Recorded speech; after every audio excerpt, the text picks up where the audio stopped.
D&D 5th edition recently got a massive update, bringing a wave of new content, items, and, most importantly, spells. Today, we're diving into all of the new spells, talking about how they work, how they'll change your game, and most importantly, how you can use them to create chaos at your table. So grab your spellbook, ready your action, and why not hit that like button while you're at it, as I take you through all the new spells in the D&D 2024 update.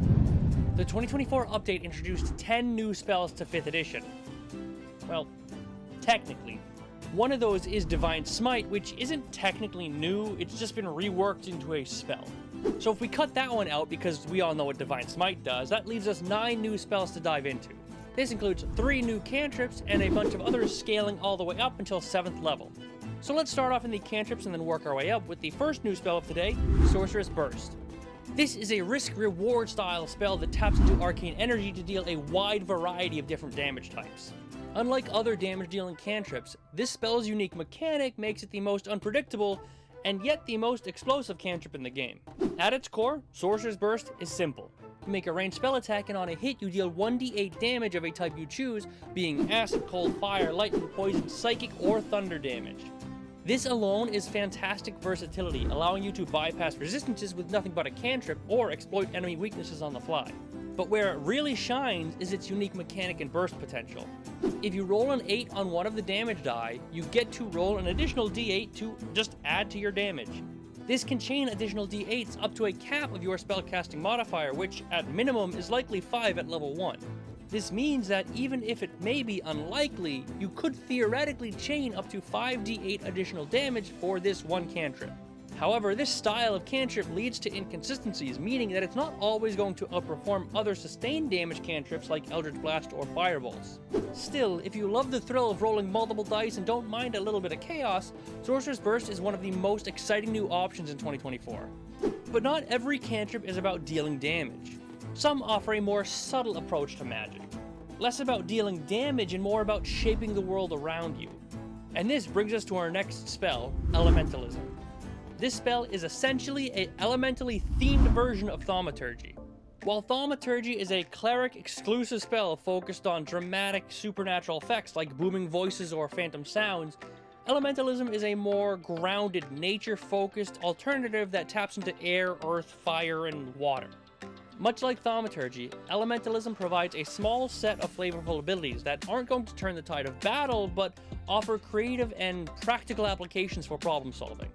Really, there's not much more to say about this spell other than it's just elemental thaumaturgy. So for players who like the idea of thaumaturgy but want something more attuned to the raw elements, Elementalism is the perfect thematic fit.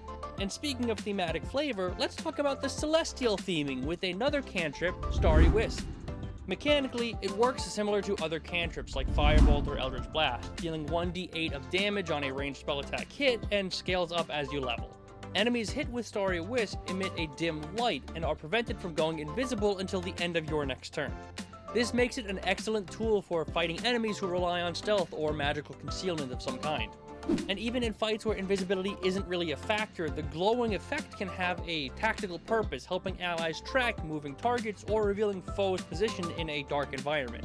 Thematically, Starry Wisp feels right at home for celestial casters like the druid, or for any caster tapping into the cosmic forces of the stars.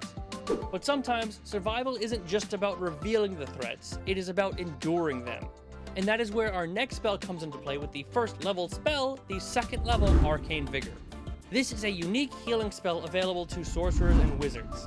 As a bonus action, Arcane Vigor allows a caster to roll up to 2 of their unspent hit die, rolling them and adding their spellcasting ability modifier to the amount, and then healing for that total. This makes it an excellent emergency heal for fragile casters that don't traditionally get access to healing spells.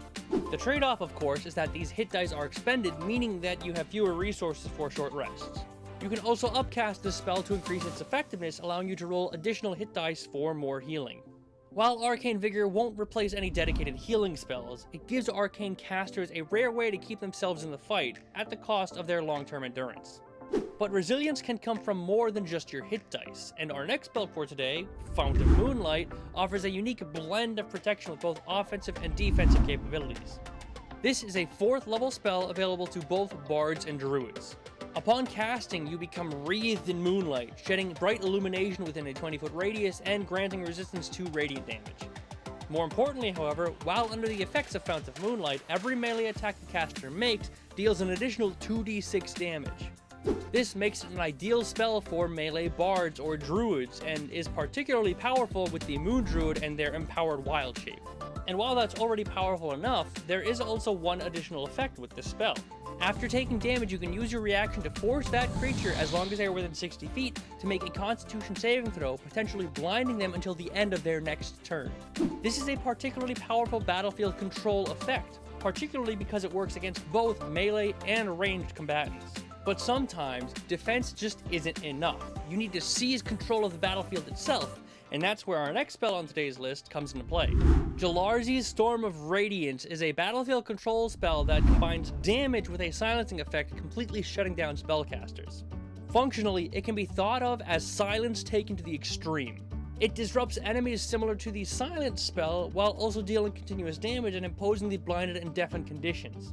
Upon casting, a storm of celestial energy erupts in a 10-foot radius, and any creature within that area must make a Constitution saving throw. On a failed save, creatures take 2d10 radiant damage and 2d10 thunder damage, or half as much on a successful save. And while the damage is nice, the real danger of this spell comes from its lingering effect. As long as creatures remain in the area, they continue to suffer blindness and deafness and are unable to cast spells with a verbal component. This makes Jallarzi's Storm of Radiance one of the most devastating anti-caster spells in the game. But while some spells dominate the battlefield with raw power, others command it through sheer presence, and our next spell does just that. Yolanda's Regal Presence turns the caster into a moving force of psychic energy, radiating an aura that punishes enemies who come too close.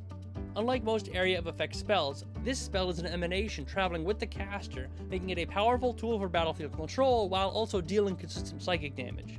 It creates a 10-foot aura around the caster, and any creature that enters it for the first time or ends their turn there must make a wisdom saving throw. On a failure, they take 46 psychic damage, are knocked prone, and can be pushed up to 10 feet away. But even if they succeed while they're not knocked prone or pushed back, they still take half damage. What makes Yolanda's Regal Presence particularly powerful is its combination of damage and forced movement.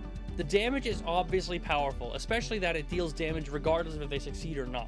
But the prone condition means that any melee attack against them has advantage, meaning that this can just stack with your other allies, making it incredibly powerful for groups with multiple melee combatants.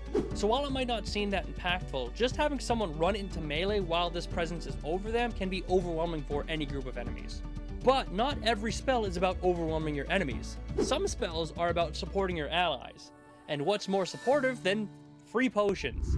Tasha's Bubbling Cauldron is a flavorful and convenient 6th level spell, offering a way to generate multiple potions on demand. It functions as a limited use potion generator, allowing the caster and their allies to pull potions from a cauldron as a bonus action. The number of potions you can pull is determined by your spellcasting ability modifier.